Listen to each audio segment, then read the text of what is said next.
Hari ini kita akan membahas sebuah babak sejarah yang sangat menentukan bagi bangsa Indonesia. Perjuangan melawan pasukan Belanda setelah proklamasi kemerdekaan. Ini bukan cuma cerita tentang perang, tapi tentang semangat, keberanian, dan kreativitas luar biasa dari para pahlawan kita. Bayangkan, setelah baru saja merdeka pada 17 Agustus tahun 1945, Indonesia harus kembali berhadapan dengan Belanda yang datang membonceng. Sekutu lewat nikah. Tujuan mereka satu, merebut kembali negeri ini. Tapi, semangat kemerdekaan sudah terlanjur membara di dada rakyat. Dari Sabang sampai Merauke, para pejuang bangkit melawan dengan segala yang mereka punya. Kondisinya saat itu sangat tidak seimbang. Di satu sisi ada pasukan Belanda yang modern, terlatih, dan dipersenjatai lengkap. Mereka punya senapan canggih, artileri, kendaraan lapis baja, bahkan dukungan udara. Di sisi lain, ada pejuang Indonesia. Tentara Nasional Indonesia atau TNI baru saja terbentuk, logistik sangat minim, dan persenjataan jauh dari kata cukup. Namun, ketidakseimbangan inilah yang justru melahirkan berbagai kisah heroik. Keunggulan teknologi Belanda ternyata tidak mampu memadamkan api perjuangan rakyat yang rela mengorbankan segalanya demi satu kata, merdeka. Jadi, senjata apa saja sih yang dipakai para pejuang kita saat itu? Yuk, kita bahas satu persatu. Senjata pertama, dan yang paling ikonik, tentu saja adalah bambu runcing.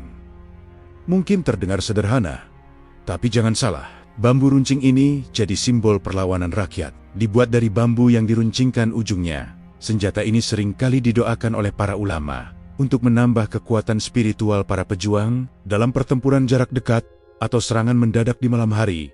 Bambu runcing menjadi senjata yang sangat mematikan dan efektif untuk meneror musuh. Ia membuktikan bahwa semangat juang bisa lebih tajam dari baja sekalipun. Selanjutnya, sumber senjata utama para pejuang adalah hasil rampasan dari musuh. Banyak sekali senjata modern yang berhasil direbut dari tentara Jepang yang sudah menyerah atau dari pasukan Belanda dan sekutu dalam pertempuran. Contohnya adalah senapan Arisaka, senjata andalan tentara Jepang yang banyak ditinggalkan. Ada juga senapan Lanfield yang dirampas dari pasukan Belanda dan Inggris. Selain itu, karabin, pistol, hingga granat tangan milik tentara KNIL juga menjadi incaran para pejuang. Senjata-senjata rampasan inilah yang menjadi tulang punggung persenjataan Laskar Rakyat dan TNI di masa-masa awal revolusi. Selain senjata api, para pejuang juga tidak melupakan senjata tradisional yang sudah turun-temurun menjadi bagian dari budaya mereka. Di berbagai daerah,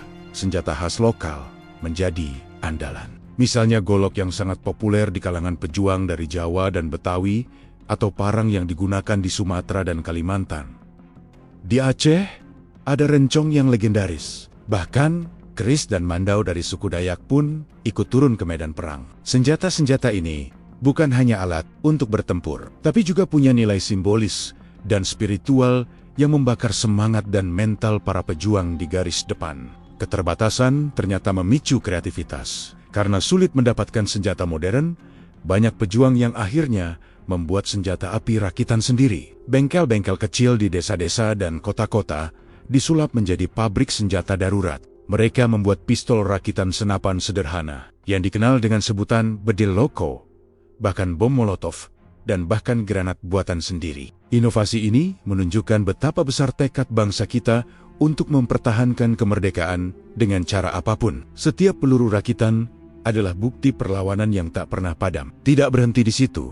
Beberapa kelompok pejuang bahkan berhasil menggunakan artileri sederhana. Mereka memanfaatkan meriam-meriam peninggalan Jepang yang ditemukan di berbagai benteng, atau bahkan membuat meriam sendiri dari pipa-pipa besi besar. Mortir sederhana juga dirakit untuk melancarkan serangan jarak jauh. Meskipun jumlahnya sangat sedikit dan akurasinya tidak seberapa, suara ledakan dari meriam dan mortir ini sudah cukup untuk memberikan efek kejut dan mengguncang pertahanan pasukan Belanda. Ini adalah bukti nyata bahwa dengan akal dan tekad, keterbatasan bisa diatasi. Karena kalah dalam hal persenjataan, para pejuang kita tidak bertempur secara frontal. Mereka mengandalkan strategi perang gerilya yang sangat cerdik. Mereka menyerang secara tiba-tiba, lalu menghilang ke dalam hutan, gunung, atau perkampungan. Mereka juga melakukan sabotase terhadap jalur logistik musuh, menghancurkan jembatan, dan menyergap konvoi pasukan Belanda. Taktik ini sangat efektif untuk melemahkan musuh secara perlahan. Medan alam Indonesia yang berat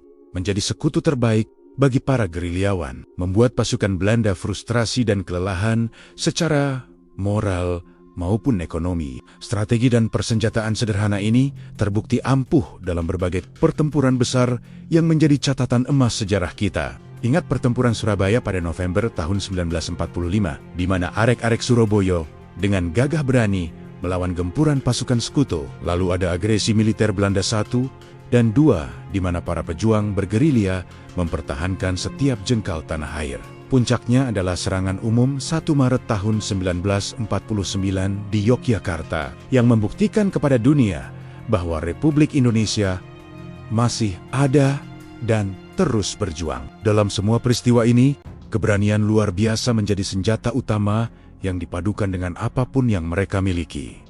Jadi, apa pelajaran yang bisa kita ambil? Perjuangan melawan Belanda mengajarkan kita bahwa kemerdekaan tidak dimenangkan hanya dengan senjata canggih. Kemerdekaan diraih melalui persatuan, keberanian, kecerdikan, dan keyakinan teguh akan hak untuk menjadi bangsa yang berdaulat. Dengan bambu runcing di tangan dan semangat merah putih di dada, para pahlawan kita membuktikan bahwa mereka mampu menandingi pasukan kolonial yang jauh lebih modern. Kisah ini adalah warisan berharga yang harus terus kita kenang dan ceritakan kepada generasi penerus. Semangat juang mereka adalah api yang harus terus menyala dalam diri kita untuk membangun Indonesia menjadi lebih baik. Terima kasih sudah menonton video ini sampai habis. Semoga cerita ini bisa menginspirasi kita semua. Jangan lupa like, komen, dan subscribe channel Radio Jampang, agar kita bisa terus belajar bersama tentang sejarah bangsa kita. Sampai jumpa di video berikutnya.